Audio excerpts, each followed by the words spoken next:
Welcome to Straight from the Muzzle, folks, where we're anything but straight. My name is Space. And my name is Phos. And we welcome you to our episode, which is about what today? So today we have a really interesting guest. Today we are interviewing Carrizo, who has one of the most decorated, prolific backgrounds of work and history that we have almost ever seen in the furry community. Yeah, as I've ever seen. Like games, VA work, law, mocap, video, audio editing, like so much going back years and years and years. So there's a lot that we have to cover. And I only came across this because I had to, and we'll come across this question later on, but I went to Carrizo for something and then I learned more about him and I was like, oh damn, I got to snatch this up now before anyone else does. So, this is the most interesting man in the world, basically. For real. Very flattering introduction, guys. Thank you. Right? Carrizo, why don't you go ahead and introduce yourself? Tell our audience who you are, how long you've been in the fandom, all the jazz. Oh boy, I discovered the fandom in 1995, I believe it was, because it was just as I was going into graduate school, which would tell you a little bit about how old I am. But yeah, I very much remember my first internet access and being aware of this place called Furry Muck. And that kind of was my introduction to the whole furry world. I can say I've loved furries since before I knew there was any kind of fandom. Just grew up loving cartoons, loving furry characters, anthropomorphic animals, love them to death. Just always been a favorite of mine. And so, yeah, it was kind of a surprise to me when I first get internet and I first realized, like, wait, there are other people like this? I thought I was the only one. I thought it was just me. And so, yeah, after that, it became this giant thing for me that it's carried through me for decades ever since. So, yeah, all the way through school, my first job, I was a bit of a late bloomer. For the most part, I was only online. As a furry, I had some furry friends and chatted with them and all the mucking and all this, but I didn't go to my first convention until, let me see if I can get this right, because this was a little bit weird. My first convention was 1999, and then my second convention, I believe, was 2008. Because, yeah. Where was the 1999? Was that the one in California? It was Further Confusion. Yeah, way back. I mean, it was fascinating because, yeah, it was back in the Marriott in San Mateo, I think it was. Yep. So, I mean, just way back in the day, and it was small, and it was really just basically just a bunch of people getting together. And yeah, it was a really wild experience because that was my first time really meeting anybody else in the fandom and getting a taste of what this fandom was like. I suppose the gap might say something about my experience, I suppose, that I wasn't anxious about getting back to it. But I mean, the thing is that all those years, even between I was always fascinated, interested. I was always online. I mean, that would never went away. I've always chatted with friends online with furry all this time. And then 2008, I think that the conditions were right to try again. I went to Further Confusion once more. This time they were in the San Jose airport. I forget the name of the hotel, which hotel it was in, but it was in San Jose. And yeah, after that was kind of the real beginning, because then I made some real friends and they encouraged me to keep going, and I kept going, and I suddenly had a circle together, and yeah, it hasn't left me since. Did you ever get to meet Mark Merlino?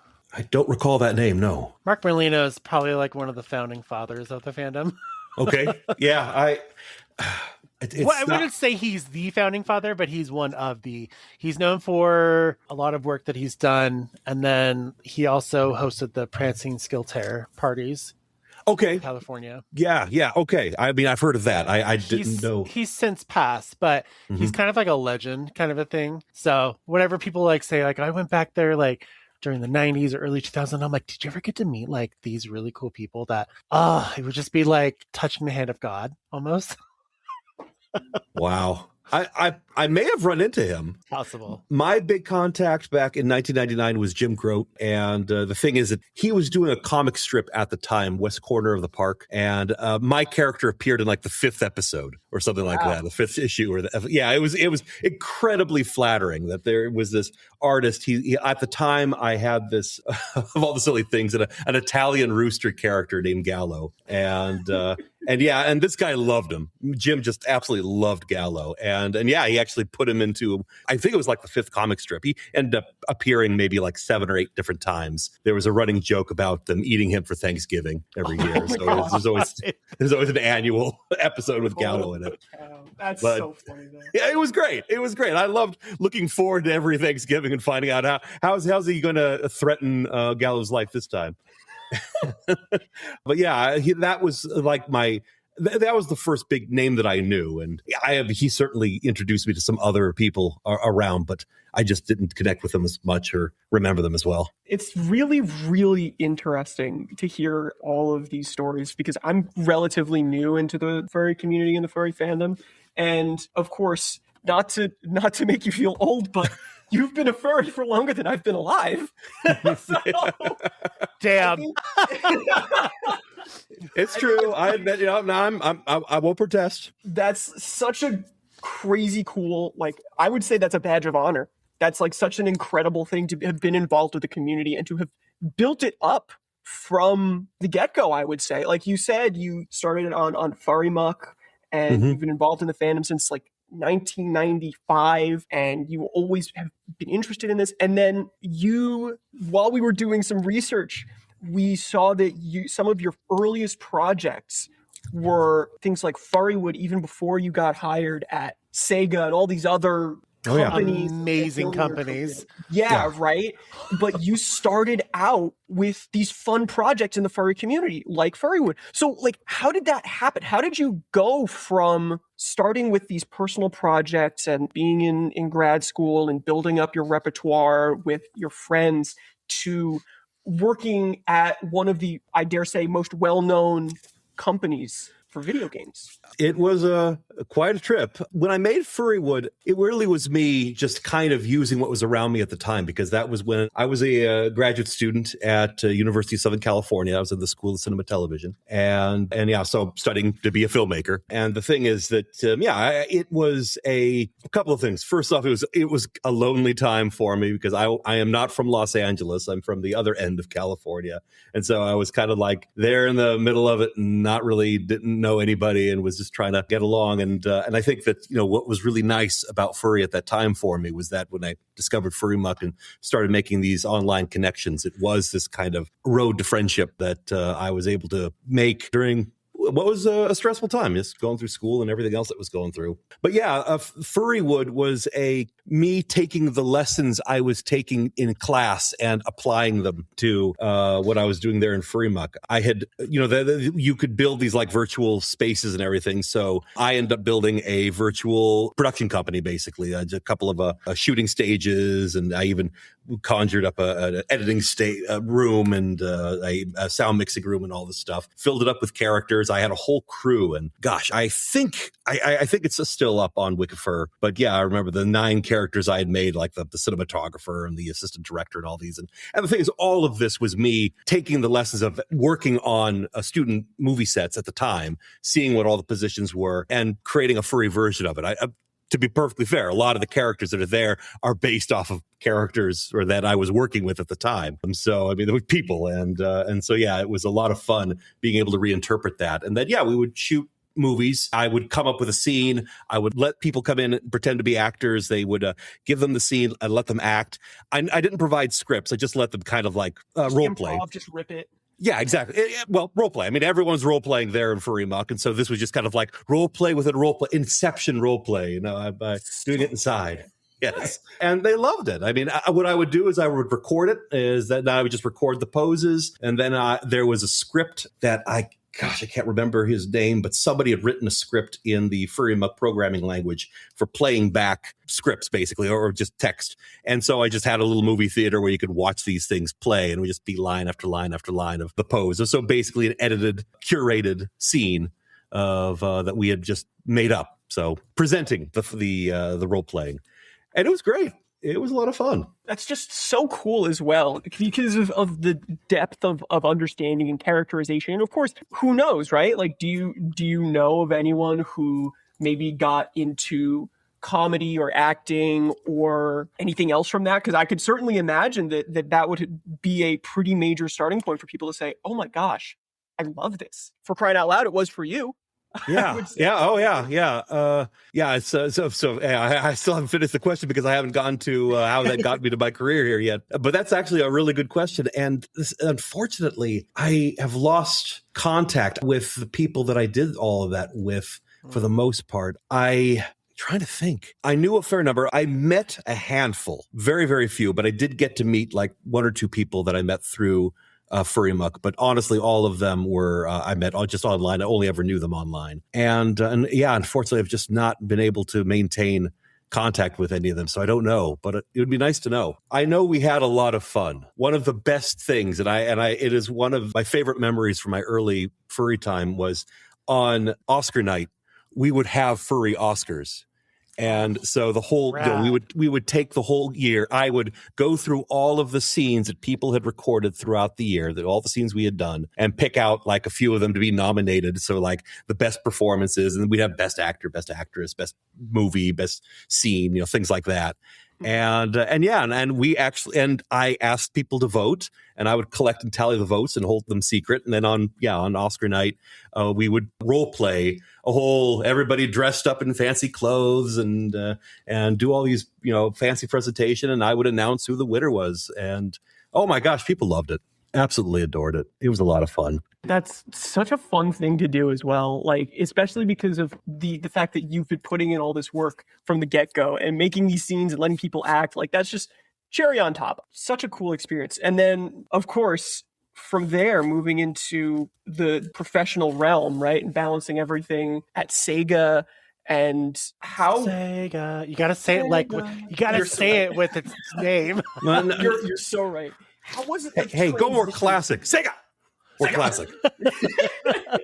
How was it like getting into that then? From like the early days of video games. Like, this was relatively early on in the process. Like, obviously, the Nintendo Entertainment System has been out for a while, but still very, very far away from the modernized world now. How was it like how was it starting out? Stumbling and by accident. It was... It always is. Yeah. Amen. I mean, the thing that is just deeply, terribly ironic about the whole thing is that I promise you that throughout my entire high school, college, graduate school, all the way through film school, it had never occurred to me that there would be a career in video games. Just never once. And what happened is that after I graduated, after I'd finished at USC, my first job out of school was I was an assistant audio engineer at a post-production facility in Burbank. And then I got to work on a whole bunch of old shows, Win Ben Stein's Money and the History of the Gun, a lot of stuff for the History Channel, a lot of crazy things. Channel. Yeah. No, I worked on so many documentaries. It was fine. I didn't really care for the studio a whole lot, and I wanted to find something else. And what had happened is that my brother, who at the time he was living in Michigan and working for Stryker, making artificial limbs and stuff like that, and doing prosthetics. But regardless, he happened to stumble in, probably online, to a opening for an audio engineer at Interplay Studios down in Orange County, just south of Los Angeles. Just happened to stumble into it. Yeah, well, I honestly don't know how he found it. I literally don't. And one of the greatest ironies, I think, of my career is like, he told me about that opening that I had no idea about, like 1 week after I had just been rejected after applying for an opening at Electronic Arts. Oh my gosh. So yeah, way back then I had applied to be an audio engineer at EA, and they rejected me. They didn't interview me.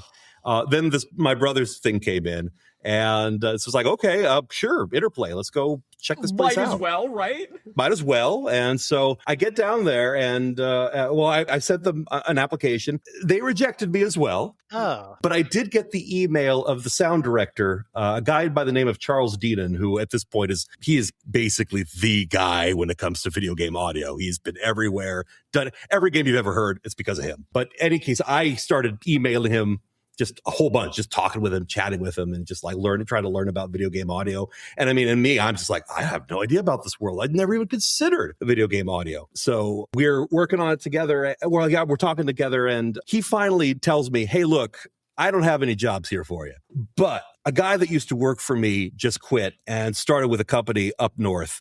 And I'm going to tell him to hire you. And that's exactly what he did. And it was funny because I went up there to do an interview, do the whole official everything. And it was very clear that when I got up there that the sound director for that studio was all like, yeah, well, Charles said to hire you, so I'm going to hire you. And that's how I got my first job as an audio editor. And that turned out to be with Sega Sports, and that's when I started working on NFL 2K and NBA 2K for the Dreamcast, my first games in the video game industry. That's how I got in. So never thought about it. All it was my audio editing skills from film school got me there. So, and total surprise. And I've been in that career almost the entire time since. And it happened because someone said, you know what? I like this guy. I'm going to tell him to hire you. Yeah. Yes. It really comes down to, it sounds like, obviously having the skill set and the ability to like back it up, but then being in the right place at the right time as well. Like it's the luck is to some degree a major component. Extraordinary fortune. I know that it was a different world then than it is now. Back then, there was no such thing as video game degrees. You couldn't study video games in college. You know, a film degree obviously it's tangential to games, but it's not there. But I think you're right. I did learn how to edit sound. I learned how to, all the concepts of sound effects editing and dialogue and everything. And so I had the skills that they were looking for at the time. But yeah, more than anything, I'm just incredibly fortunate that, my brother told me about an opening. I applied. I didn't get it, but I met the right guy and he knew someone who needed somebody. And there I went. There you go. Bing, bang, boom. And it's not to, start getting into my whole life story, but I feel like I almost did something similar. So I work in gaming education to some degree, but like I didn't even know that I could do that because I graduated high school in 2017. And this was far before any like gaming degrees or anything were really, really prominent and popular. And so I went to college for graphic design. But while I was there, I got involved with the gaming club on campus, and I did that for 3 years. And then when I came out on the other side, I was like, I wonder if I could like actually do something with this. Graphic design is not necessarily the most translatable thing in the world, but I work with computers and I know how to advertise and make graphics and stuff. And one thing led to another, and I found myself in a job. And it's such a unique thing. It's such a unique thing to have that experience and say, yes, I built my skills to get to this point, but also, my God, did I get lucky. So I think, you were working with to be specific, the deal was that it was, and this is kind of a fun story on its own, just for anybody who is interested in the history of sports video games. The story is Visual Concepts had been the developer of Madden from Madden 91, I think. It might have been even earlier than that, I forget, or up until Madden 96. So for several years, it was the studio Visual Concepts, and they were hired by EA. So it's the typical thing in the industry where you have the big label, Electronic Arts, hiring a small production team, Visual Concepts, to make their title for them. And that's what was going on there. So you got outsourced a little bit. Yeah. Exactly. So in 96, I don't know the details, but there was tragedy. And and so there was tragedy with Madden 96, and because of the tragedy, EA stopped their contract with Visual Concepts, and that set the studio kind of afloat, going like, well, shoot, we've been making football video games here for years. What do we do now? And that came at a time when Sega, the Saturn hadn't done very well. Sega was kind of looking for their big last-ditch effort. How could we bring ourselves back? We need to get back to the old Genesis days. They were going to create the Dreamcast. And one of the big messes with the Dreamcast is that EA had specifically announced they would not develop for it. That Electronic Arts just said that we don't believe that the Dreamcast will do so well, and so we're not going to make anything for that console. And that was put Sega to lurch because Sega had been making sports games. They had a tradition of making sports games for the Genesis and the Saturn as well. And so they really wanted to have a sports title. And that's when Visual Concepts was like, hey, we're here and we're available now. And so Sega was like, okay, we'll give you guys a shot. Let's see what you can do. And they made NFL 2K and absolutely blew up. It was the best football game ever at the time. And then it was such a success that Sega went, okay, yeah, we'll buy you now. And they just bought Visual Concepts and became Sega Sports. And so that's when I came in. When I was arriving, it was a really good time because this little scrappy studio that had struggled through a couple of years of like, oh man, I hope that our game for Sega works out. I hope this all works out. This is kind of a tough time for us. Man, I had a huge giant win. And suddenly, Sega was like, okay, here's all the money. Just do what you got to do to keep it going. And so they were just grabbing people, and I was in a brand new building, which oddly enough is the third time in my career that I started in a brand new building. Because when I arrived, I was the first one ever in my office, and the whole company just moved into this brand new building, and it was just like, wow, this is beautiful. I mean, people talk about being the last one off in the lifeboat before something bad happens, but how about being the last one to join before something incredible blows up, and then suddenly you're making games for Sega? Yeah, it worked out really well. But yeah, that was the deal. That's why I was working for Visual Concepts as purchased by Sega to make Sega Sports at that time. And gotcha. Wow. Yeah. So a whole bunch of things kind of all culminating together. And then how long did you work for them? So once Sega, bought out, and then because you are credited as being on the 2K1 games, I think. Yeah, 2K1, 2K2. I think the last one I worked on was NFL 2K5, and what had happened there is that a couple of things had happened. For one thing, I had moved out of the audio department and moved into the marketing department. What had happened there was that the marketing team, with the growth, with the change, marketing, which had been set up over in Sega offices in San Francisco, was moved locally into the building. And so suddenly we had a marketing department in the building, and they wanted a video editor. And at that time, I had spent a couple of years in the audio department, and I didn't really feel like I was getting a lot of promotion, getting a lot of opportunities to grow. And so I wanted to do something else. And, hey, trusty film degree. I know how to edit as well. Put that to use. Exactly. So I asked to join the marketing team, and they took me. And so I became the head of their video editing over there. And so I did that for a little bit, and it was rough. I didn't really care for it, and I was looking for another opportunity. And on top of that, what happened there is that one of the top guys in their marketing department, I can't remember his title, but he had left and took a job doing marketing for Nintendo. And basically, he was just letting me know that this would be a really good opportunity, and I think you should come up here. And so, I applied, and sure enough, I ended up coming up to Nintendo as well. And that was another amazingly great time because, that was for the Wii. That was just before the Wii launch. So I got to come in and play these prototype Wiis and work with this tech that was just like super secret. Nobody didn't know, hadn't gone out to the world yet. So it's funny you mentioned that, because that was actually going to be our next question, which is that you went from video editing in the marketing department at Sega to something that, Space, iconic. Space, you knew about this immediately. Like, I think most, if not all, viewers would have some inkling of what this is. The We Would Like to Play campaign. Hello. Probably the most genius ad campaign I've ever seen for a game console, and it still sticks to me to this day because I'm like, I love it. We would like to play. Hello. It was great. You're right. I had gone from marketing, video, and the department I joined in Nintendo was interesting. It wasn't directly marketing; it was marketing adjacent. I was in a department where our job was to create the game media for marketing. So, marketing people were coming up with the ideas, and they would be like, hey, we need some gameplay for this or that. My job was to be able to produce the gameplay for it. So when it came to the We Would Like to Play TV campaign, first off, it was crazy because it was incredibly last minute. They had shot the commercials in Australia, and my department was told that we were going to receive the first edits at 2 a.m., and we needed to have the gameplay ready by 8. Oh.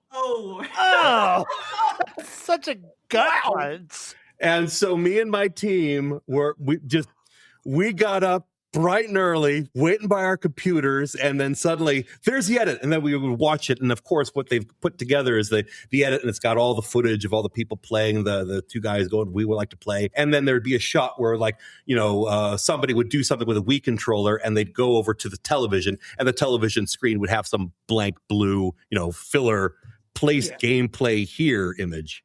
And then it was our job to, like, okay, what's going on in there? I'm imagining like the missing texture thing from like Gary's mod, the like pinks and black squares. Exactly. And so yeah, we spent the next hours just absolutely trying to get the gameplay, and like, okay, that needs to be that's a Zelda thing. We need that level, and okay, she's shaking it. That means it's the sword shake. That means she's swinging the sword. So we need swinging the sword footage. It was just scrambling to get this, and of course, having to make variety and make sure there's a few options and give them enough header tails and heads to be able to edit it in and everything. And then finally get it 8:00, ship it out.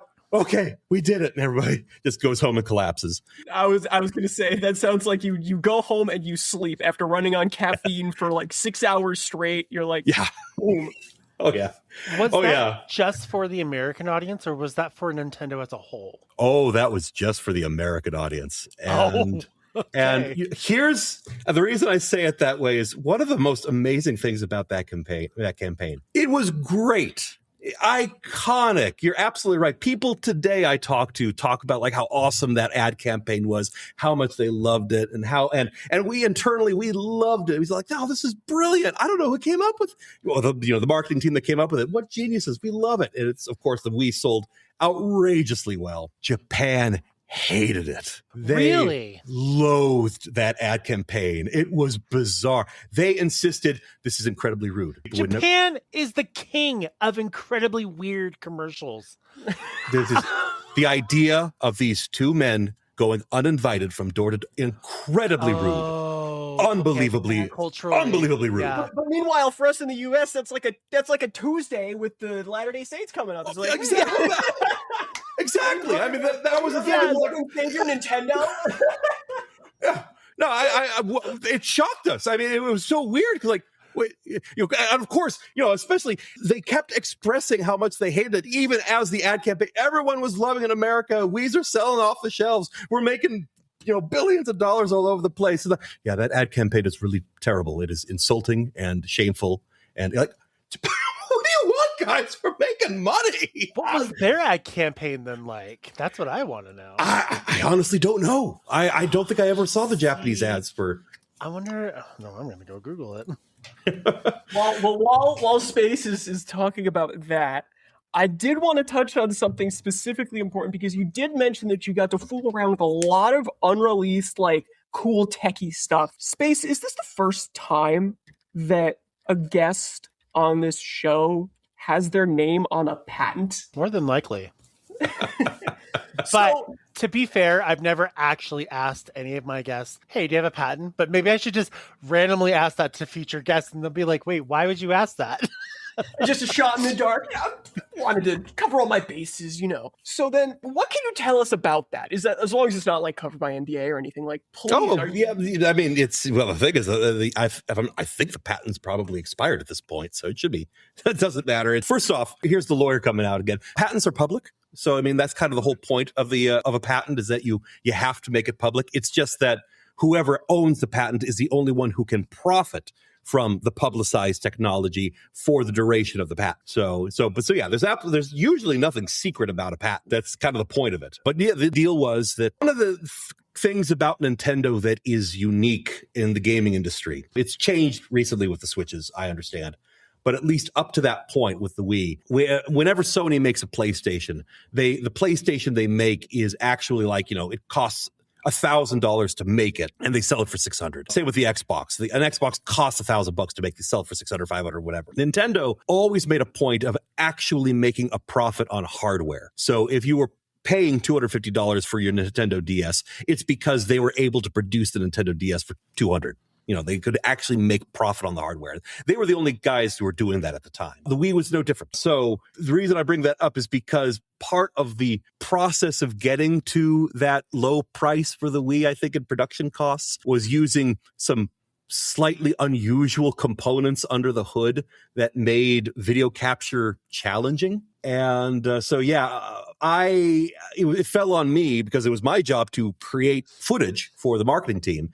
They would give me the Wii, and it's like, hey, we need this, and I need to capture the footage and deliver to them. And one of the things that I was so very proud of is that at the time that I arrived at Nintendo, the policy had been to have all footage captured in Japan. They captured it all over there. They didn't think that the capture team over on our side could get enough quality out of the consoles. So I ended up developing a system for taking these slightly unusual video streams out of the Wii and conforming them in a way that was really high quality, kept a lot of the resolution, kept the color balance, just made it look really, really good. And then, a year later, the policy had been to pull everything out of America.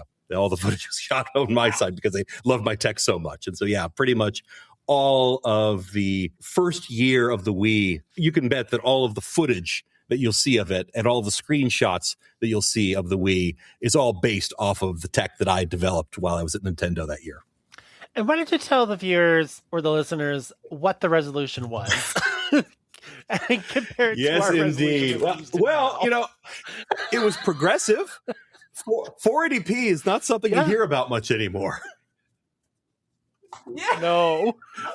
But it was very valuable.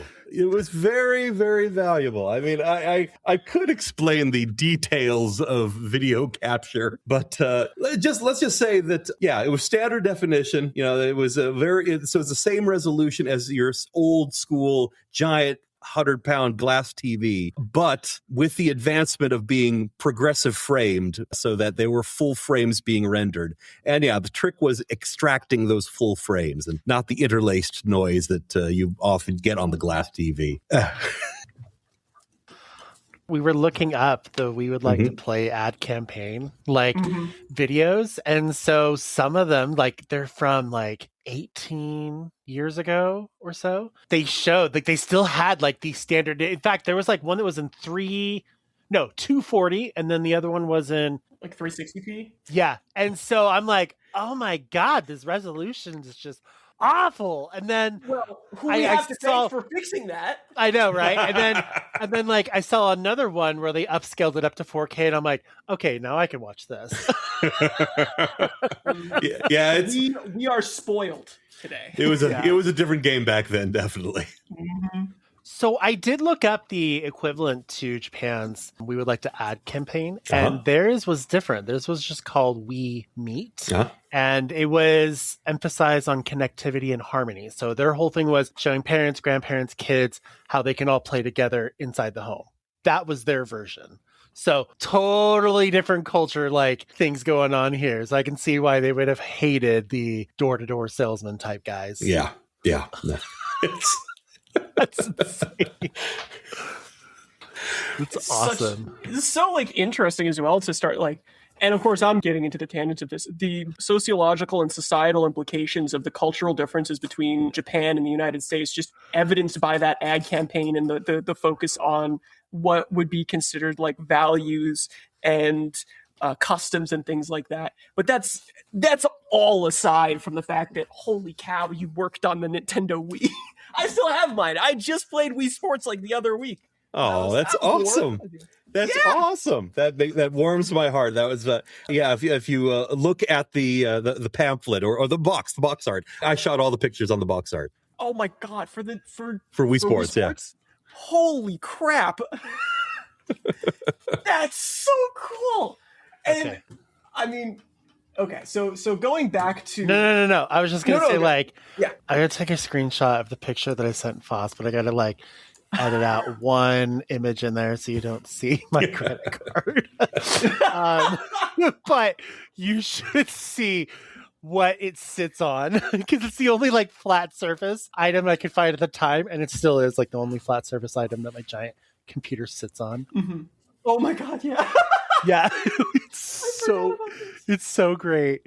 So you just look at the bottom and you should know exactly what that is. And I sent it in the Discord chat. Let's see here. Audio listeners, we'll cover you in a second. There it is. Oh my. Wow. So for those who don't know what's going on here, my giant oversized computer case that is unnecessary is sitting on top of a Wii Fit board. That's awesome. I've never used it. That's awesome.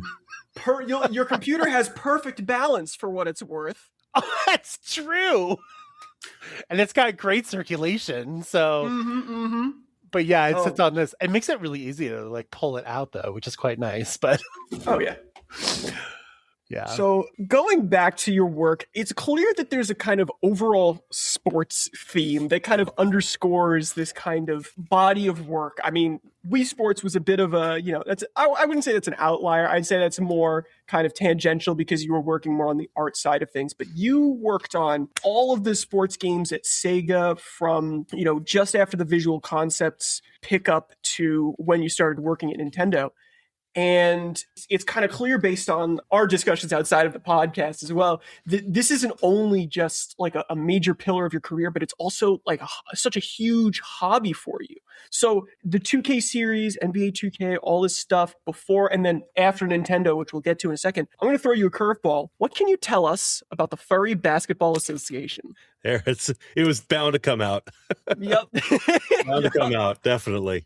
The story there is, you're right that sports has been a pillar of my career, but just like how I never dreamed in my life that I could work in video games, I never dreamed in my life that I would work in sports video games, even less. One of the more unique things is that I grew up in a absolutely no sports family, just no sports at all. Never went to a single game growing up.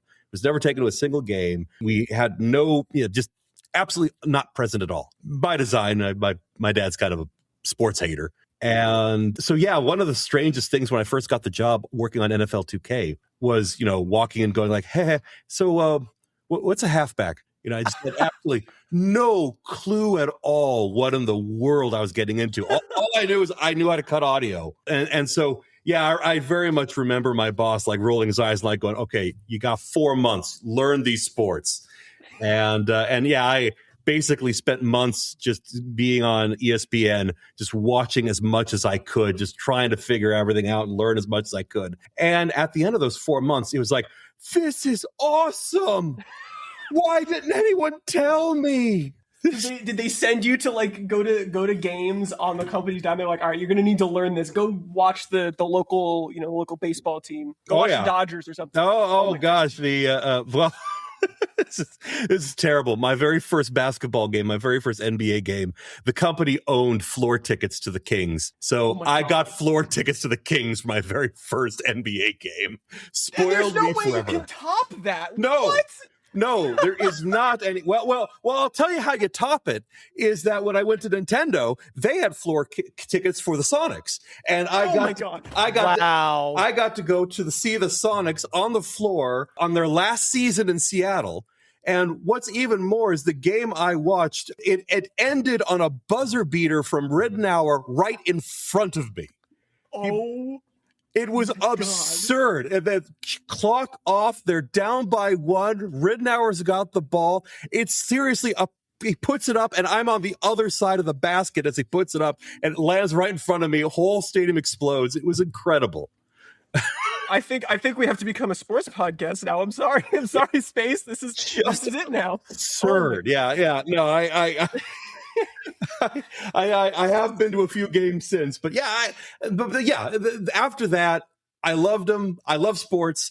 And I think that in a way, kind of like in the same way how with Furrywood, I was using what I was learning at the time to inform how I would approach furry.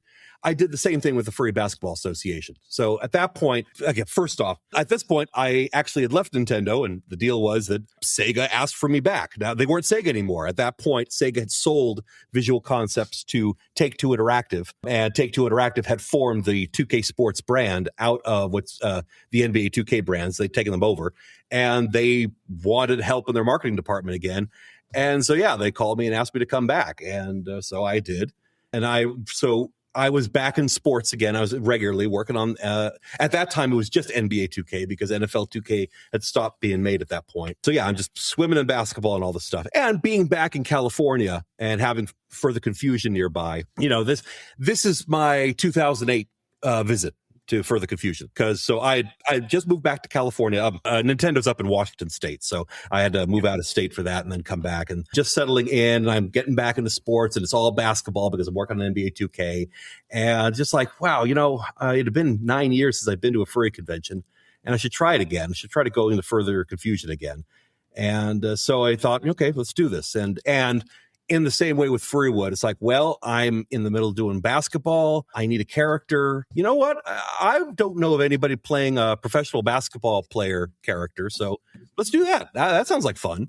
And so, yeah, I created Buck Hopper, my point guard rabbit. I think one of the things that I have to admit at the time is that at this point, I had stopped. I wasn't going to Furry Muck as much. I was spending most of my time at Tapestries Muck. And so Buck Hopper was a Tapestries Muck character.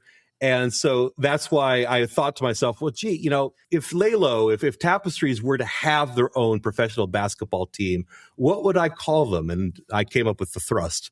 And that was his team name. So yeah, it's a sex joke. It really is. Oh, I know. But yeah, and so yeah, and that's just how it started. And literally at that time, all it was to me was just like, well, look, everybody's got to have a character in the furry fandom. Carrizo was my film producer character. That's where that name comes from. So back at Furrywood, Carrizo was the one who owned the studio and produced and directed all the films. Ooh. So now it's just like, okay, I'm making somebody new. I'm not in film school anymore. I don't work in film anymore. I work in video games. I work in sports. I'll make Buck Hopper, basketball player, rabbit. Sports guy, exactly. And he was popular. People liked him. And I think that what surprised me a little bit is I had kind of just assumed that it was only ever going to be just, oh yeah, it's a fun character. He's got a silly team name, the Thrust, all this. He's a pro athlete, it's just a character, whatever. But then it turned out that there were some other sports fans in the furry fandom, and I started getting questions like, "Oh wow, who are your teammates?" It's like, well, I hadn't even thought about that. So I made up some teammates. Like, that's awesome. Who do you play against? Like another team? Geez. Okay. I play against, make up some other teams and stuff like that. That's amazing. What division is he in? Oh, come on. Dude. You had it foisted upon you. And then you're like, well, now I have this basketball association.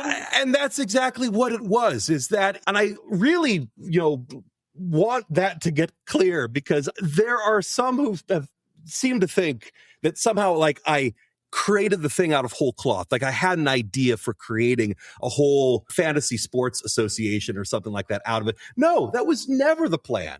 I had just made a character. And I had only ever wanted to just play a character. And it's only because I got so much encouragement from other people that asking questions. Yeah, exactly. Like, what conference is he in? Kind of stuff. And like, oh, geez, guys. And that eventually it's like, okay, look, if I'm going to do this, if I'm going to come up with my freaking team and other teams and my division and my conferences and everything and the whole association, then listen, I'm just going to like do this the way I did things at Furrywood and just ask other people for help. And so, yeah, there was this whole thing where me and Janie was another person, another furry who helped me a lot in all of this, huge basketball fan, gave me a lot of support in all this and helped me organize a lot of the stuff. But yeah, the two of us, we just kind of went public and asked, hey, everyone, we need help. Anyone with ideas, tell me what kind of teams you think. Give me some characters. And the flood of creativity from the fandom is always something that blows my mind, because so many characters were created and they were wonderful, just funny names, funny characters, but it made all sorts of animals, all sorts of characters. And yeah, with a couple of basic rules to keep everyone like basically around the proper sizes for basketball players and keeping it all kind of standardized around basketball. We were able to come up with 24 teams complete with starting lineups, Holy benches, and subs. And we even were able to take some time to go back in history and say, like, okay, well, the league was founded in 1964, and these are the champions from each year up until now. And it just was an absolutely outrageously historical project, building and growing, and the flood of creativity from everyone was absolutely. I've just never seen anything like it. It was furrywood times 1,000. I mean, and the lesson to take away from that is just run with it and take what life throws at you. And I'm sure we'll kind of touch on this a little bit later as well as we more towards the wrap up. We had a couple of questions down the line that I'm looking to pull back from that. But I have a question for you, which is, what are the rules regarding kangaroo sonas in the FBA?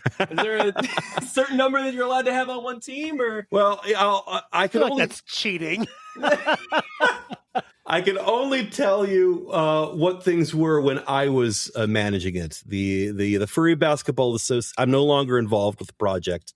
It's got new management, and I know they've made a lot of different rules, so I don't know what the current rules are. A lot of the rules that are there in the league at the time that I was managing it was honestly stuff that, like, I'd never even, it's like wondering, like, why am I things that I hadn't considered until they became issues.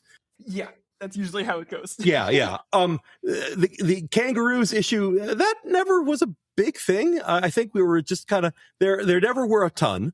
I think the first league lineup, I think there might have been like 8 in the entire league or something like that. And the thing is that because we were just making all this stuff up, we didn't like assume that kangaroos were instantly better than anyone else or anything like that.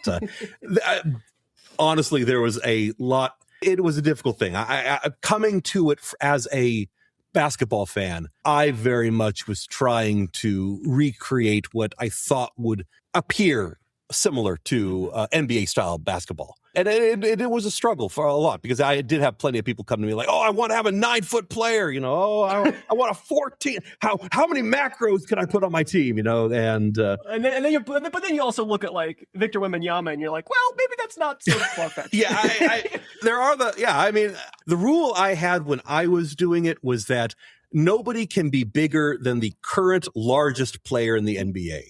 And as I recall, I think Yao Ming was 7'7". And so that was kind of our peak. Is like, you can't be more than 7'7". And then, so there were things that I tried to do to try to at least make it seem reasonable, because in the end, the other side of all of this, of course, is that it wasn't enough to simply just make the characters and make the history. Suddenly we needed to have games. That was madness, having to come up with like, well, how am I supposed to like make up games that happen and stuff? And I tried several solutions. The best one I got was I found a programmer who made an online simulation basketball GM. I think it's basketballgm.com. I forget exactly the website. But yeah, if you look online, Basketball GM is this online game. And yeah, this guy Jeremy's been making this game for years. And that was back when he was just like in the first couple of years he had made this thing. And is not a furry, but I reached out to him and had to tell him, like, hey, look, I've got this furry league. Everybody's like animals, and I need some system for simulating the games. And you've got this great technology. Is there any way you can help me out? And sure enough, yeah, I was able to hire him to create a custom version of his game for us. And he really got into it. It was awesome because one of my favorite parts of that was that it was his idea to come up with furry injuries. Because he actually brought in like broken wing, twisted tail, things like that.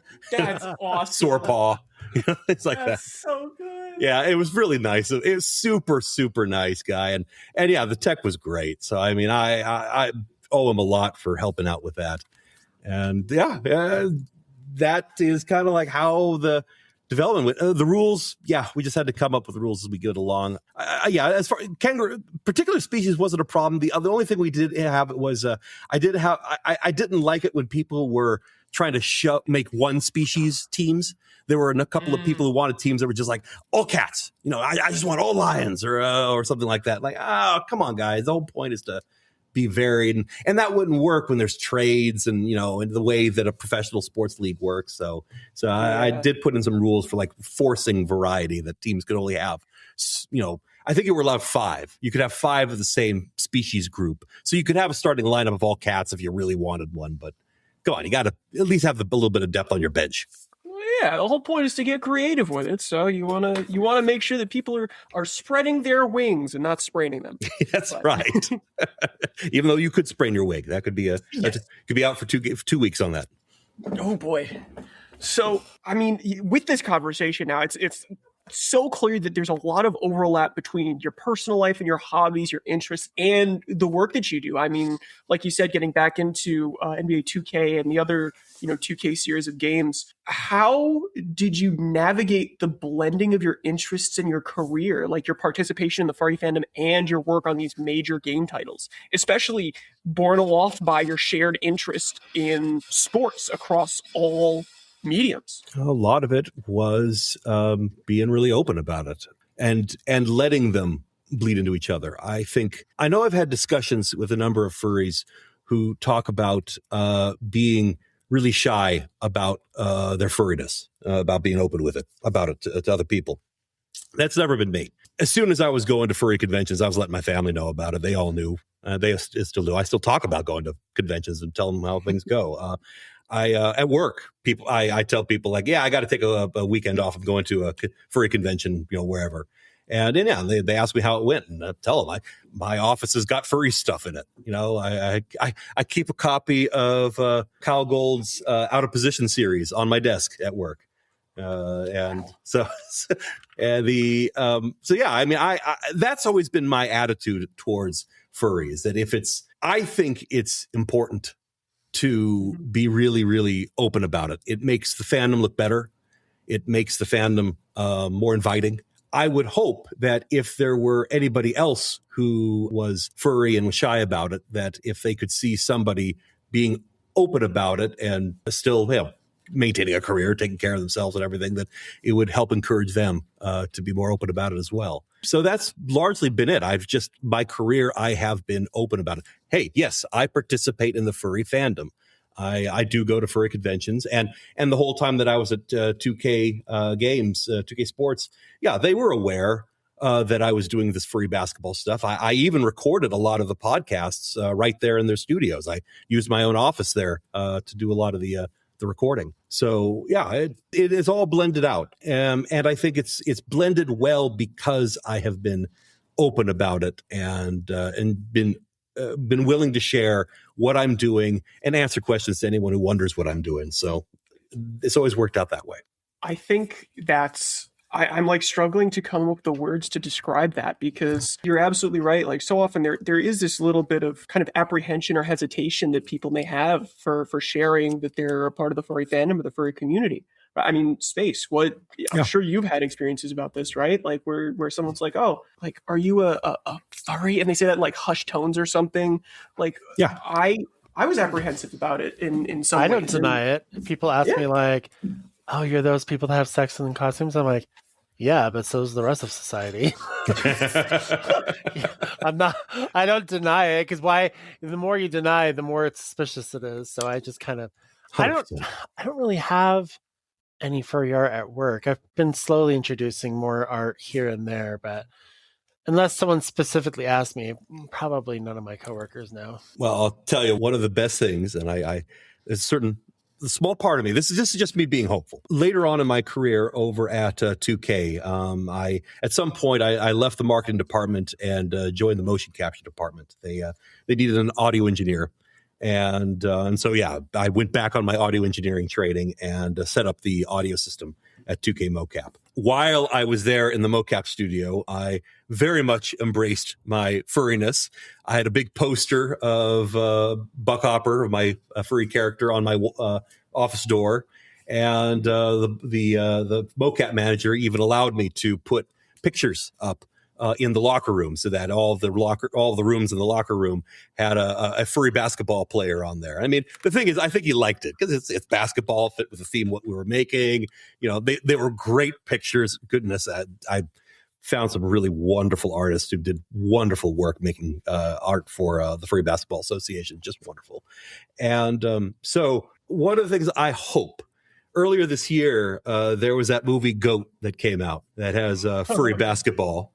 And the thing is that it was executive produced by Stephen Curry. Stephen Curry recorded at 2K mocap. I was there when he recorded there, when he was put on the motion capture suit, and actually recorded his voice. I had to record some lines from him, so I got to work with him a little bit. And at that time, this was when all that artwork was in the locker room. So there's a part of me that kind of hopes that maybe that was what planted the seed to get him to make the GOAT movie.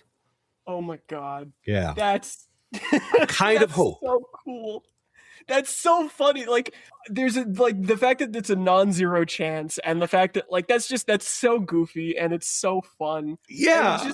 It shows like this is what happens when you're open about these things. Now, obviously, there's no way to confirm one way or the other, but like it's so cool, especially because you had these interactions, these connections because of it.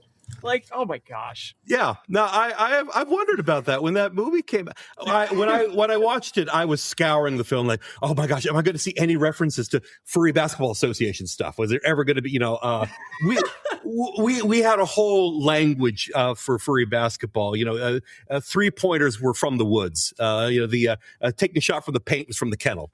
Things like this. Oh my God. Yeah, it was great. We had our own language for it. And so I was kind of like hoping like, oh, I'm going to see anything. I didn't hear anything specific to the project, but at the same time, I have hope. I think that I'm just kind of like the timing was right, because he would have seen all of that artwork, and there were enough years between then and the release of that movie that like it could have been a part of it. A little bit of subliminal messaging, maybe a little bit of just casual suggestion, a little bit of. I'm just gonna say that furry artwork is really good. I mean, like I said, these aren't furries and basketball gear looks good. Yeah. Like, and of course, the furry community is very, very much known for having stellar artists. Yes, right. 100%. That is one of the most common. I wouldn't say stereotypes, but most common themes and most common statements that people make about the furry communities. Damn, they make good art. Yeah, 100%.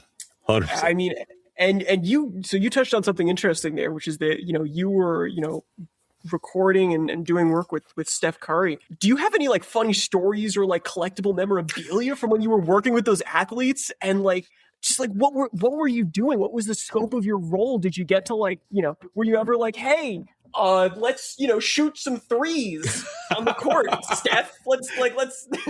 I certainly never got to shoot threes with Steph, but I will tell you the thing that was just nuts about his visit is that he didn't do much. Oddly enough, one of the crazier things about when you are an NBA basketball player is your contract often limits what you can do. That's not involved with the NBA. And so very often these guys aren't allowed to like play games with, on the street or unsanctioned stuff. Cause the thing is, if they twist their ankle playing some silly game with a guy, oh my gosh, that is like worth millions to the whole team. It's kind of different, but like juggling with a gold brick. Like, what? Yeah, exactly. But one of the things that was funny about that visit though, is that, he had brought his wife along, and she was like 9 months pregnant at the time. And so she was just like, oh my goodness. I'm sure she wanted to see the mocap stage. I'm sure she wanted to see the video game, wanted to see the basketball court and all this stuff. Mm-hmm. And it was, but some point while we're talking with Steph and interviewing him, she just picks up some basketballs and just starts firing three after three after three. And this 9 months pregnant woman just nailing each one effortlessly. My God, that baby's gonna pop out and go like, open. Pressure the lane. Oh my God. Holy cow. So I mean, in the next, decade or so, we're gonna have to keep our eyes out for yeah, no doubt. Next generation of talent right there. No doubt. But yeah. As for other players, though, probably the best time I had 2015. This was awesome. There was a feature in, I believe it was NBA 2K15. And the feature that we were adding was a storyline feature where they long had this mode where you could play a person and start your career and just kind of like going through your career. And you get picked up by a team, you might get traded, you move around the league on your way to winning it all. And what we were doing this year to be new is that we wanted it so that as you joined teams, you would have a mentor. So there'd be an actual NBA player who was an active player on the team you're on. And there would be these cinematics where, after a particular game, that guy might say like, hey, great job out there. And then you could select whether to say, hey, thanks, man. I really appreciate that. Or like, dude, I'm the best in the world. Of course it was great or whatever. It's just get to choose your option there. But it involved having to record a whole bunch of NBA players. At that time, this is kind of in the peak of my going to furry conventions. And I was going to probably like 7 or 8 a year, really going to a lot. And one of the things that was driving me going to these conventions was doing voice acting panels. What had started off as one of the very first things I did, and this honestly was something that happened before I started the league itself, before the Furry Basketball Association. One of the first things I did was create podcasts that were simulated games of the FBA. And so what I would write a script, and the script would I took on the persona of T. Matt Latrons, a sports coyote, and he would, and in the style of like an ESPN broadcast, he would talk about a game that just played. And so I'd written up these scripts, and I'd start talking about the game and how exciting it was and everything going on. And eventually I realized that this format, what it really would be perfect for is for adding in lots of little clips and interviews, and where I could put in other people's voices to play the roles of this basketball player or this coach or that kind of thing. And so I began writing them with that in mind, and I began introducing. I gave an opportunity to other people to start off online. I would give them a chance to Zoom in, call, and play a role, and it would just be a couple of sentences. But the thing that was wonderful about it is that it gave a lot of opportunity to a lot of people to do just a little bit of voice acting. Just it's low effort, not a lot of work, doesn't take a lot of time. And with being such short lines, you could really cultivate the line to really make it sound good. And then I would snip it into the edit, make it part of the podcast. It would be very exciting addition to those recordings. And eventually that expanded out into a panel. I started at, I think Furry Fiesta was the first convention that I did it at. And there I took my script into a con and set up a microphone and just invited people to pick a role from the script and play the role. And yeah, that's how I started doing voice acting panels. Since then, I extended it out to being Furrywood themed. So I went back to my old Furrywood themes. Now, instead of being clips from a podcast, now it was fully fleshed out, 2 character scenes, a couple minutes each, and then so much more involved, more acting. I think people like that a little more. I've since moved over to like an audition style where it's like 5 lines from a character and you just perform those. But regardless, I had built up all this experience going out to hotels, setting up recording booths in convention spaces and recording lots of people and getting their voices and delivering them for edit. And so when this new feature was pitched over at 2K Sports, my boss comes to me and says, "Hey, is there anybody you know who might have some experience with recording people at like hotels and convention spaces and getting those recordings for edit and preparing them and all this stuff?" And you looked at him with this look. You're like, are you kidding me? Yeah. Hello? Yeah. No, it really was. You should ask. It was a really weird moment because I suddenly just kind of like tilt my head, dawned on me like, well, yeah, I do. So based off of that experience that I'd gotten going to those conventions and doing those recordings, I set up a recording booth as something that I could move portably. So a portable recording booth with the specific lines we needed for the game. And there was a whole summer where I just traveled from city to city. And it was amazing because we were following these NBA players. It could be anywhere. Some guys I would record at the courts, it'd be like in the locker rooms or something like that. Some guys I went to their houses. I got to, let me tell you, basketball players, they live well. Oh, I bet they do. One of my friends lives like nearby to someone from the Knicks. I don't know if it might be Jalen Brunson, but it might be someone else, and I cannot remember for the life of me. He's in like the same same geographical area, very different neighborhood because, as you mentioned, right? But I mean, they're from all over. So I mean, I'm sure you had your hands full traveling here and there and jet setting all over the place. Oh gosh, yeah. No, it was a wild summer because it was just rapidly city to city to city. I would fly to Florida, then fly to Ohio, then fly to Texas, and then back to California. It was just very, very rapidly chasing these guys because very often it would be very, very tight windows. It would be like they would call up 2K and let them know like, hey, I got an opening here if you can get a guy out there, and like, hey, we need you out there right away. So I just rush out there and fly out suddenly. There's lots of last minute flights and everything, and then I'd have to set up in crazy locations. You were asking about particularly unique ones, and one of them, this was amazing. I had one of them, it was a rookie. So it was his first year on the team, and he was visiting his family. And so I ended up going to this little little brick house in rural Ohio. And yeah, it's just as humble as could be. So by this point, I've already been to the NBA mansions. I've been to the the $1 million condos and everything. I've been to some really crazy places. But this time I was going to this just this house in the nowhere neighborhood. I don't even remember where it was. But any case, yeah, I'm invited inside, and the whole front room is nothing but basketball trophies. Wow. Just literally hundreds, just piled, just all lined up, just all over. Like, oh my gosh, yeah, this is where NBA players come from. So I guess the writing was a little bit on the wall for that level of talent. Yeah, it was clear. There's something here. Something here. And you did this kind of recording over the course of like a couple of years, right? Like you were working. No, this was one summer. This was just one summer. One summer, one single summer. I was going to say because I know you worked with 2K and Take Two until like 2017ish. Yeah. Right? I think that I was never clear, but they never really tried the feature again. I did a little bit more. I did a little bit of recording the following year, but it was very minimal. Nothing like the summer was crazy.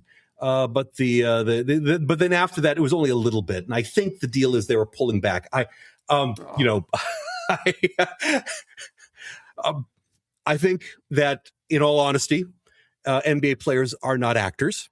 And while some of them performed very, very well, there were a handful of NBA players that were actually really good and sounded good and was great to record. Some of them were pretty awful, and as far as performance wise, and I think that people kind of commented on that a lot. I've seen a lot of YouTube videos or people talk about how bad this acting is and that acting is. Like, yeah, I mean, they're NBA players, they're not actors. Come on.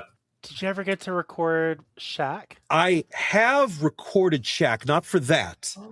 How was that experience? Because, I mean, he's an actor, too. Oh, yeah. He's kind of a funny actor. Oh, Shaq is amazing. Shaq seems like such a nice guy. He's a super nice guy. But I think what really is amazing about Shaq is just how good he is at this. Because I recorded Shaq for a marketing video years before this was back in, I think, 2K9. He was our cover athlete. So this was before any of this running around recording players. So much more marketing, smaller scale. It was done at the studio. And we were just recording him, like basically doing some marketing lines for us. But the thing that was amazing about Shaq is that, we have the script all prepared for him, all ready for him. And he'd deliver the lines. And very often with a lot of these guys, they'll have to take a few takes to get it good. They'll, maybe they'll flub a line, maybe they'll say something a little wrong to do it again, no problem. Not Shaq. Perfect every time. First time, bam, perfect, wow. perfect. Okay, you probably need a little bit more. Let me give you this. They'd give you like 4 more original ones on the spot, and they're all like, That was gold, Shaq. Oh my gosh. Yeah, we're definitely putting that in. Yeah, no, he was amazing. Such a good performer, and then just creative as all get out. Just brilliant. He's got a really good voice, too. I could listen to Shaq talk all day long. I don't care what it's about. I would just listen to it. He was... We got to get Shaq on the pod. There you go. Wait, could you introduce us? Oh, my God. Yeah, So cool. I never saw him after that. That was that was the last time I'd seen him. So I but Darn. yeah, but it was great. Recording NBA players was fun. It was hit and miss. So some of them were great, some of them not so great. I think one of my personal favorite stories was gosh, I'm blanking on who it was, but there was this one star, and he's had great career, brilliant player, doing wonderfully. And the deal was that that was one of the rare ones where we actually met him at a studio. We'd hired a professional studio to record him at. So I'm just meeting him at the studio, and there, instead of bringing my gear, I'm just bringing the script and showing it to him so that he can perform it.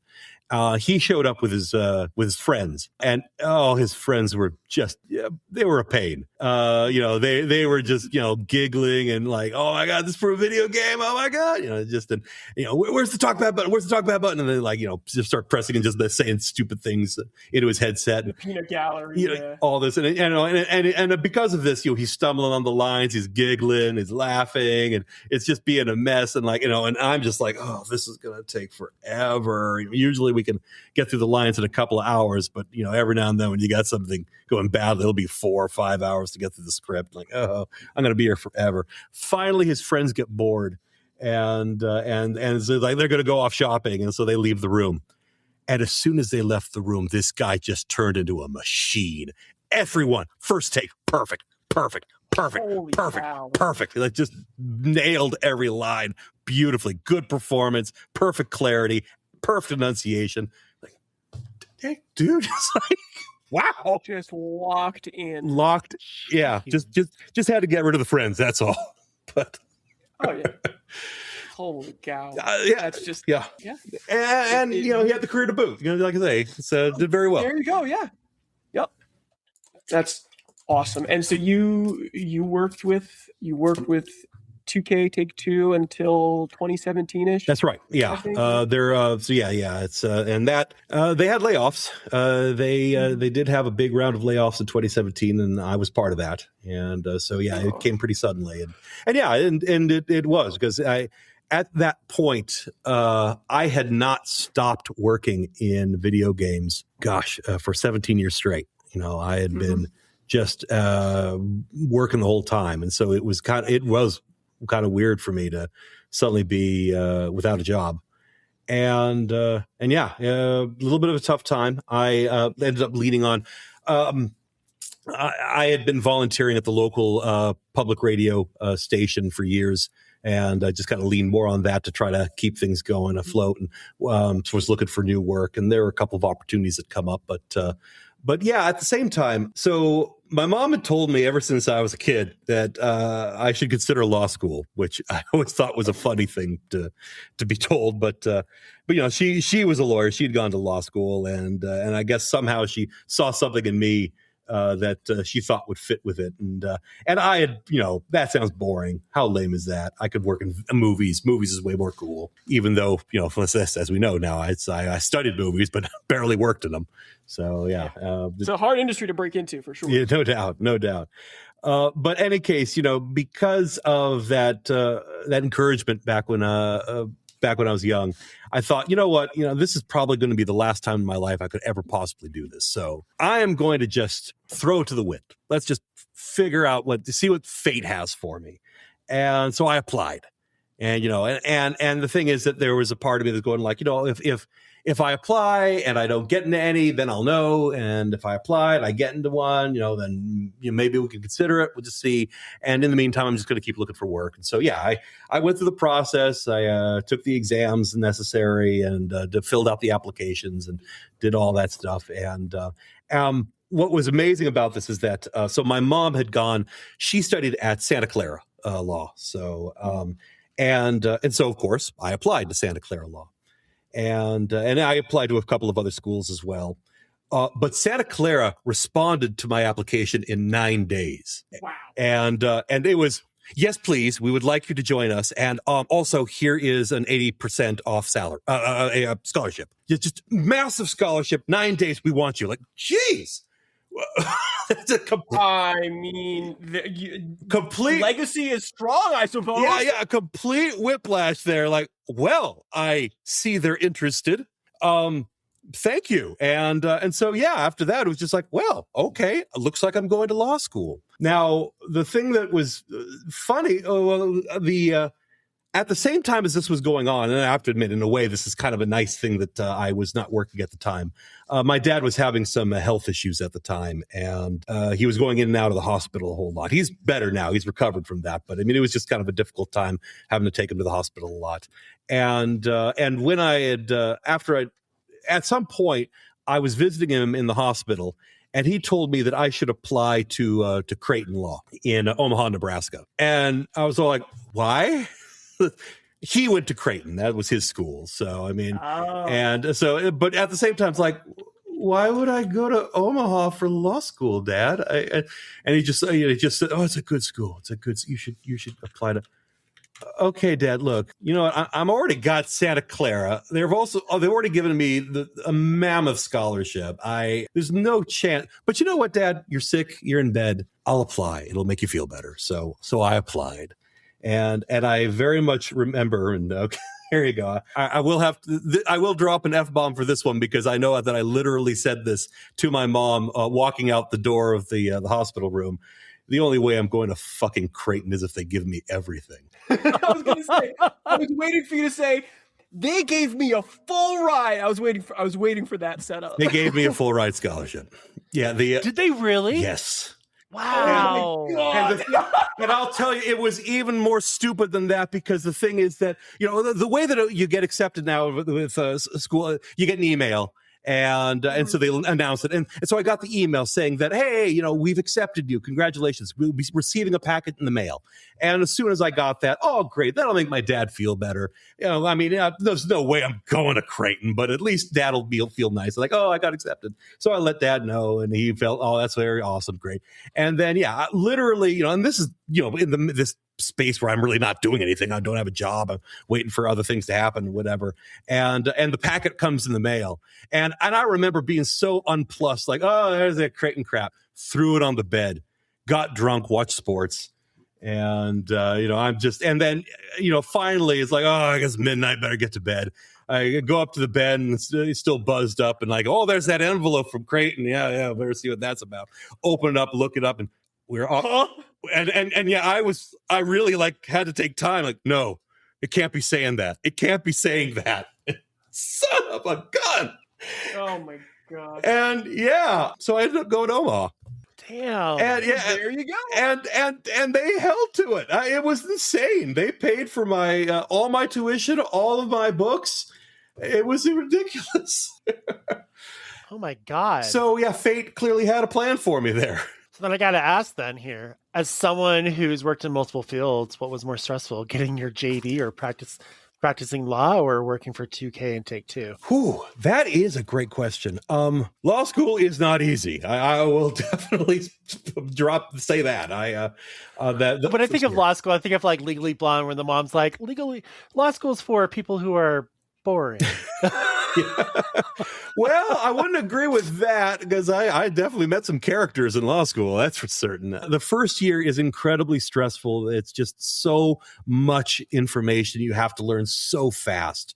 And what it is that they are teaching you the base that will carry you through everything else. And so there's like this bundle of basic requirements, property law, torts, you know, these very, very low level concepts of law. And you got to get those in your head first before you can then go into things like contract writing and things that are a little bit more interesting and specialized.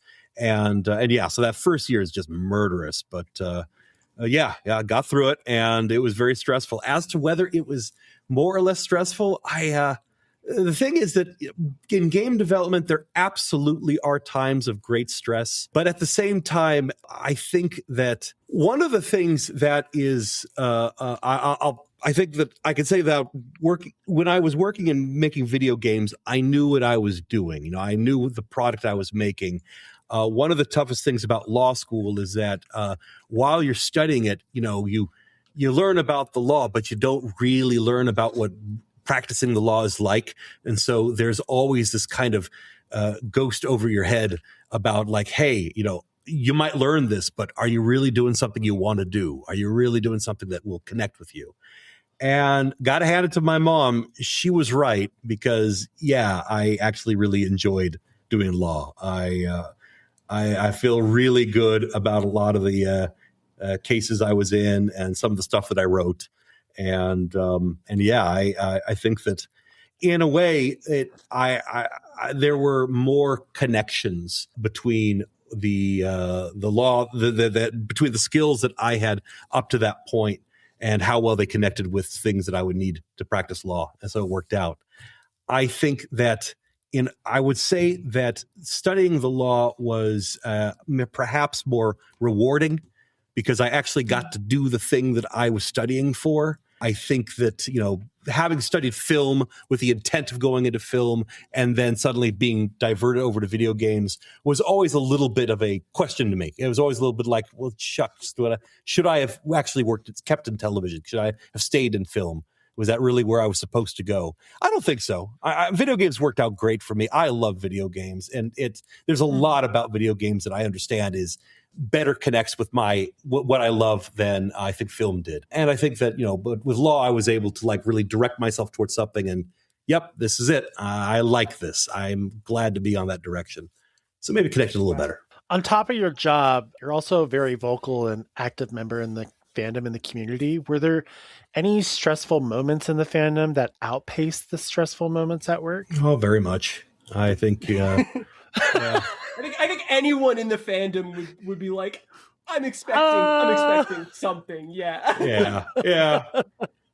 Their furry drama is furry drama. And I think that, probably one of the hardest things for me was, when I left the Furry Basketball Association, it was regrettably not a happy separation. I wish it were. But yeah. Were you forced out? Yeah. The first time, not as much. The first time was mostly voluntary. I think that things had gotten so unpleasant for me that I decided it was better for me. The second time I was 100% forced out. What I mean by that is that, so I had left the project. Then oddly enough, after when I was in law school, I think in my second or third year. I mean, it was definitely after I got past the first year when things were starting to settle down a little bit. I actually got back into it again. And so, yeah, I rejoined the project and started getting involved again. And yeah, a lot of the things that I loved from before, I love doing again. I'm building stuff, making new things, inviting other people to be a part of them. I had a great time. But yeah, I also didn't like the way it was being managed at the time. I felt like I was just really unhappy with how things were being managed, and I guess I made it too clear, and so yeah, very dramatically they kicked me out suddenly, no warning, no nothing. Just isn't it your original creation? Don't you still hold the title for that? Yes. That was an interesting. I guess it's like the CEO being kicked out of their own. Oh yeah, well, I mean, but the thing is that when a CEO gets kicked out, what's going on is that the company becomes its own thing, and then the management, full power transfers over to a group. And I think similar thing here. Yeah, I had created it, I had made the thing. Now I had voluntarily walked away from the thing and then came back in. And the thing is, I think when I was kicked out, it was very clear that the management, aware of how bad it was looking to kick out the creator like they did, and especially the way they did it, no warning, no caution, absolutely no setup whatsoever, just suddenly out of the blue, you're gone, you cannot participate anymore. They went to really great lengths to talk about how, all of this was necessary, how, I had been a bad leader from the start. And this is where that crazy idea of how one of the rules that I had made, because I had seen the problems it had made. When the project was first getting started up, a lot of people, when they were creating characters for the FBA, they were putting themselves in it. like, my character from whatever, now he's an FBA player. And it's like, okay, it was really difficult because it would be some character like, dude, you're 5'2" and 400 pounds. I mean, come on. It's just, I fully understand you trying to have this adorable character in there. And I know you love this character, but we're trying to make a basketball league here. And I eventually had made a rule like, look, guys, if you're going to have a character, make a character for the FBA. Don't make it a character that you've established and has this other life. And suddenly at the age of 35, just thought, hey, I want to play basketball. Then jump in, the make a character for the league. And so, which makes sense. I thought so. And then, they turned this around to like, well, except Carrizo always had Buck Hopper, his personal character was always in the league and never threw him out. Like, what? The league existed because of him. It's not that I put him in there having developed. No, it was, they were trying very hard to come up with reasons for why it was okay to throw me out. Sheesh. Yeah. Sucked. It did. It still bites me today. It still hits me pretty hard. I think we all have those moments. And I mean, the other part of it is that, to some degree, you have been so prolific in so many different fields. And when we were going over kind of the notes and talking about FBA, you did mention that it's something that you look back on as fondly. It was a fond experience making it and building it up. And I mean, it sucks that, it ended that way for you. But I mean, you have continued to make major strides and continued to build up these beautiful spots and aspects of yourself, even going so far as to, champion the furry community and be an example of kind of this beautiful blending of worlds between personal and professional. And I mean, you said you do D&D and you were watching basketball. This was at one point, Carrizo sent a photo during the NBA finals because we were chatting about it. And it was like your iPad, your laptop, and the TV all showing 3 different things. It was D&D, it was the NBA Finals, and I don't remember what the third thing was, but you were sitting back and relaxing and having a beer. I was getting an art commission. Typical for art commission. Yep, there it was. Yeah, of course. And so you do so much as well, and you even talked about your other hobbies as well as of your audio related hobbies, which is another thing that ties into the work that you do. Slow scan TV and amateur radio operators. For all the people who have no idea what the hell we're talking about, what is SSTV? How did you get into it? And I think the question, once you answer those, that we all want to know, or that we all will want to know, is have you ever put your art of your Sona through SSTV? Oh boy. Great question there. To start off, so this is a rebirthed hobby. It's fascinating. I have actually had an amateur radio license since I was 14 years old. I had a high school electronics instructor who had a rule that either, if to get an A in his class, either you could take all the tests and do all the homework and do all the exams, or you could get a ham radio license. I give you an A and you just goof off for the rest of the semester. And I took option B. I actually got my license, and I've been licensed since I was a kid. And honestly, I never did a whole lot with it. I played around a bit when I was young. Sometimes in college, every now and then I would pull it out and play around with it some more. But there were great stretches where I just didn't do anything at all with radio. But I know that even back then, when I was young, I had read about this business of slow scan TV. It's a way of sending pictures over radio. And I think that even then, being a furry who didn't know anything about the fandom, didn't know, just being a kid who loved cartoons and stuff, I was fascinated by the idea of being able to transmit your own pictures over radio. The reason why it's called slow scan is that so if you imagine that, television, old school television is done over the radio as well. And if you consider that being high scan television, that's how you get, the 60 frames a second, sending out the fields and transmitting over to TV, all that technology. So that requires a huge amount of bandwidth on the radio spectrum, far more than we allow amateurs to use, since we got to share the little bit of space that amateurs are allowed to use. You got to have just do it in a very small amount of space. Slow scan is a way of sending a single picture, granted a color one, but a low resolution color picture over radio over 2 minutes. So it's basically turning an image into a sound to a bunch of bloops and bleeps that for over 2 minutes will draw line by line a color image. And but the thing is, it is over radio, and with particular radio bands, those images can go very, very far distances. So aware of that, years later, actually the last couple of years, my dad, now very much retired, and as retired elderly men tend to get into, he suddenly was interested in radio again, and so he asked my help to get him back into amateur radio. And it's like, wow, man, Dad, I haven't done this in a long time, I have no idea what the latest is. So I started reading up on radio and stuff, and I helped him set up a radio and get the gear and get them all wired up and everything, and showed him how to get things started. And doing all of this, like, man, this is cool. I'd forgotten how awesome this stuff was. And one of the biggest things that came up is like the slow scan TV. Because I remember when I was a kid, back in the 90s, the slow scan, it required these big, expensive machines, complicated and very, very pricey, hard stuff to use. And now, in the modern day, oh my gosh, it's just a program on a Raspberry Pi does it all. So it's a completely different game.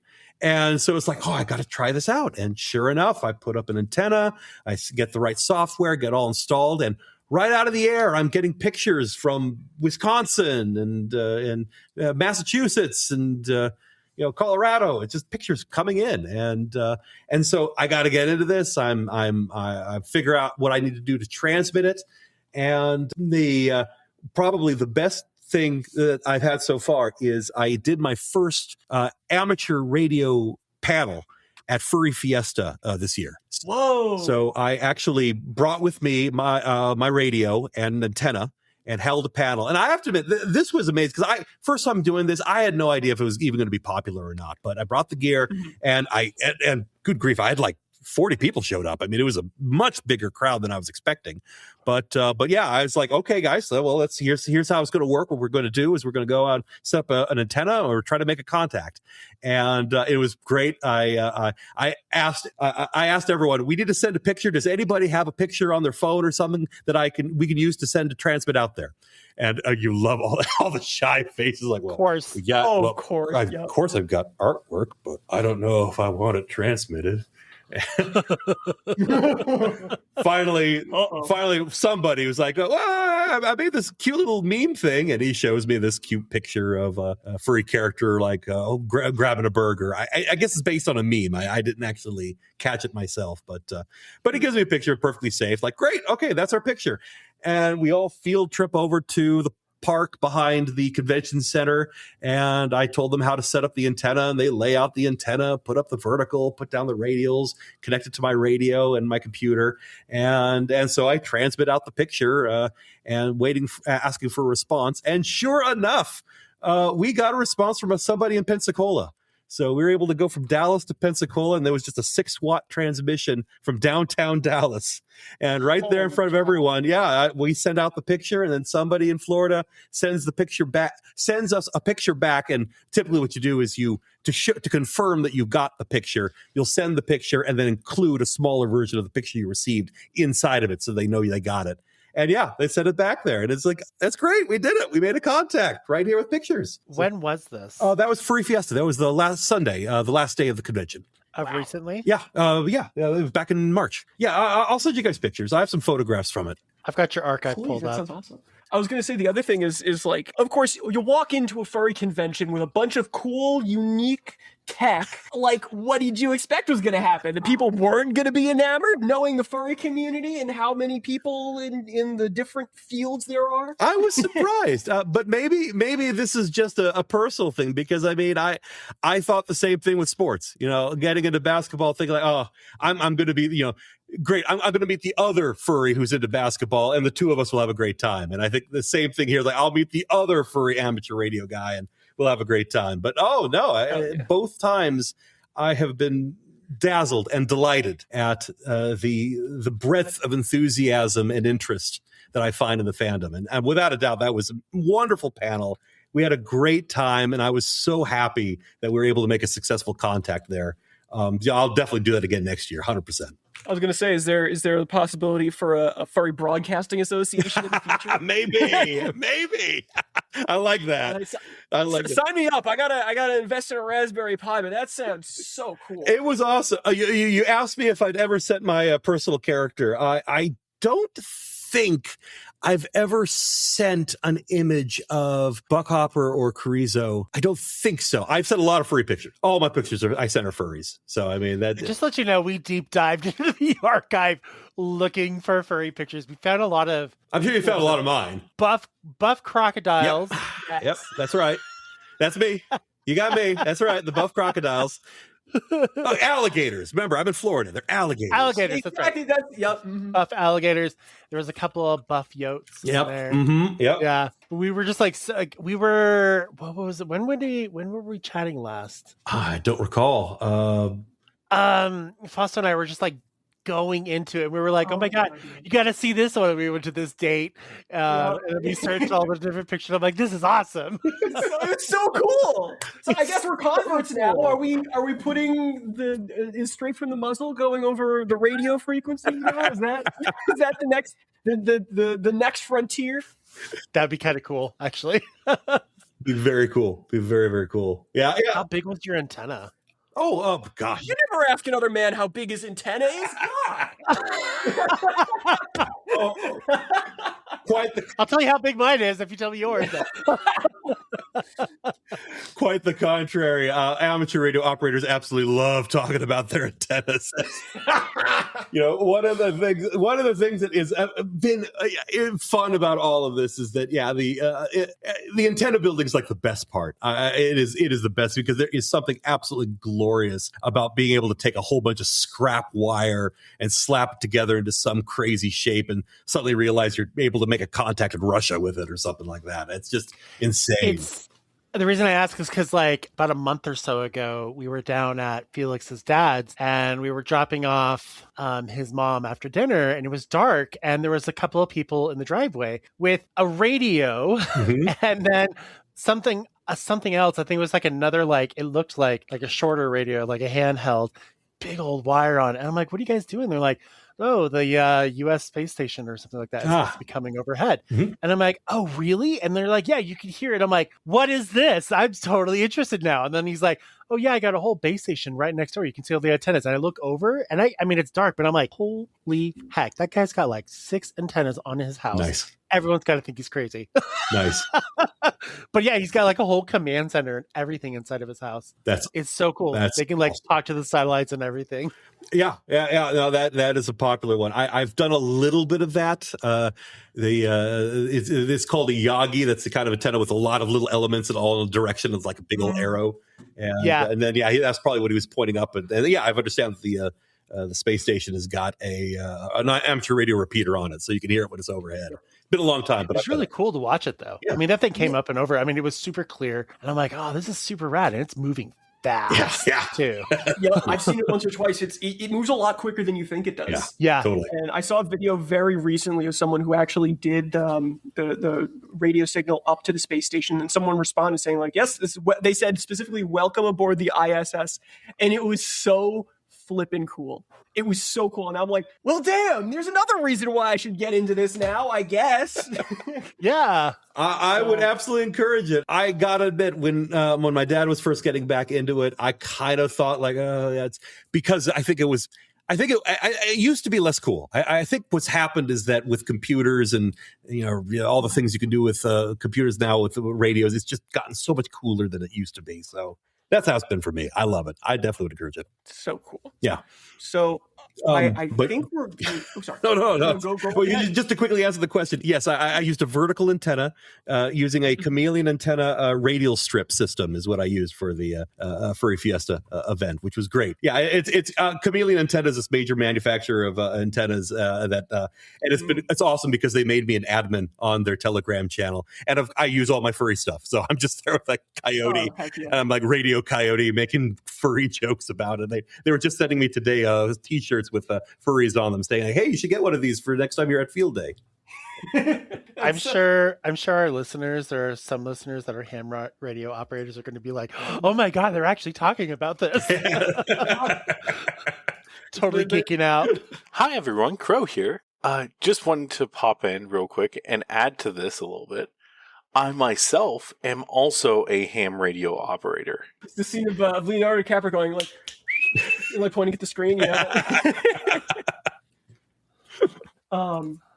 Oh yeah, but I mean, it's so cool. You've done so much stuff. You've walked so many paths through life. I think we're actually running out of questions here.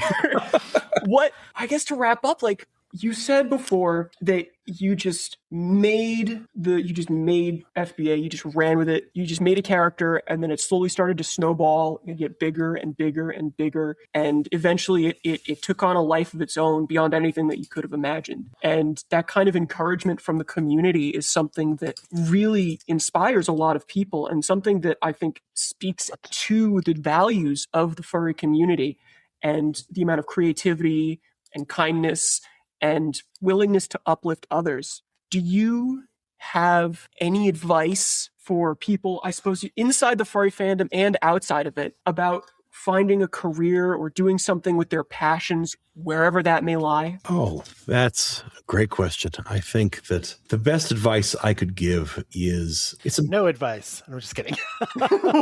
Just do it. Just do the thing. Do the thing. I think what I have found, and one of the things that I love so much about the furry fandom has been that we're not tied to somebody else's IP. You know, I think that when you think about like Harry Potter fans or Star Trek fans or, you know, even Star Wars fans, you know, any kind of all of these other fandoms, it's very often they are tied to the creation of a corporation, you know, a team, lawyers, a whole organization, all this stuff. And in a way that while I realize that there is expansive imagination that comes out of that, one of the things I absolutely adore and value about the furry fandom is that we're not tied to that. And because of that, everything that is people can do can be furry. You know, I mean, the thing is that, you know, it would probably be very hard to shove amateur radio into Harry Potter. You probably could do it, but I mean, you know, or basketball into Star Trek. You know, I think that it is easier to do in our fandom. And that's one of its strengths. That allows everyone to do what it is you truly love, and you can always make it furry. You can always bring the furriness into it, or let it feed what your identity in the fandom. That's certainly what it was for me. I studied film. I made furry wood. I went into sports video games, Furry Basketball Association, and now I'm doing radio. I am making that inform how I do radio. And being able to go into all these different directions and still allowing my furriness to both inspire my work in that direction and also to let it direct where I go in furry is really rewarding. And I encourage that to anyone. Well said. I don't think there's anything that I could even possibly think about adding to that. It's been an absolute pleasure just to listen. It's a rare thing for me because I'm usually the one that's asking questions and leading, but it's rare when I get to sit back and I get just to listen to the guests talk and get excited about all the different stories that they talk about. And this is one of those moments where I got to just enjoy it, because sometimes interviews can be really stressful for me, but this was really nice. And I really enjoyed listening to you talk about, your work, career, all the things that you've done. Ham radio is pretty cool. All of that fun stuff. It's just been a real treat. And I appreciate you taking the time to come on and be a part of our show for that. No, I appreciate that. And hey, it's really huge to have, guys like yourselves that are reaching out and helping show off all of the different directions that the fandom goes. I making podcasts is a lot of work. It's a real effort, and asking questions and doing interviews. This is all tough stuff. But what's valuable about it is I think that this shows other people just how much there is out there. I know you interviewed a lot of different people, which is wonderful, and a lot of different furries, and I hope you keep doing it for a long time, because I love knowing that the world is learning more, that this fandom is learning more about all the different directions it goes. It's quite an interesting perspective from a podcasting standpoint. So before we let go, do you want to let anyone know where they can find you if they're interested in following you? Oh, sure. I'm on Blue Sky. You can find me as Carrizo, Blue Sky Social. And it's Carrizo with 2 R's, Carrizo. I very often get the double Z's because I know that the 2 Z's look cool. But the name comes from the Carrizo Plain. It's a natural area in California that I used to love to go into when I was young. That was like one of the hardest. So I was searching for your name, and I'm like, all I'm getting is Carrizo Coyote as the actual animal and the area that it's coming from. I don't see anything else. Yeah. So, I've been kind of pleased by that. That's so nice. I came up with that. I adopted that name all the way back in film school back in '95, and I'd kind of wondered, like if it was, going to be a lot of people going to pick it up or anything, because it is a natural area, it's a known area. But no, it's actually been really worked out to stay unique. That's quite nice. We thank our listeners for joining into our show here. If you want to reach out to us, you can reach out to us at talktothemuzzle@gmail.com. You should know our socials by now, but if you don't know them, it's located below in the description, along with all of Carrizo's socials as well, along with Phos as well, because Phos is also a guest host with us. Mm-hmm. And yeah, that's about it. Do we have anything else? Nixon 5? Nixon 5? Congratulations to the New York Knicks won the NBA Finals. I just wanted to say that. I just wanted to throw that out. I'm originally from New York, so I had to plug my home state. Huge congrats to the Knicks, and what an amazing series. Good grief. That tip in game 4 was ridiculous. Oh my God. That was so absurd. And what's sad, no, it's not sad. What I'm proud of is that when I see awesome stuff like that, it takes me right back to Free Basketball Association and makes me think, what would this look like if it was like, if that Kangaroo tipped it in, and yep. 3-pointer, I don't know, like a snow leopard would put up the 3 and just go short, hits the rim, but then tip it. Yeah, look good. Mm-hmm.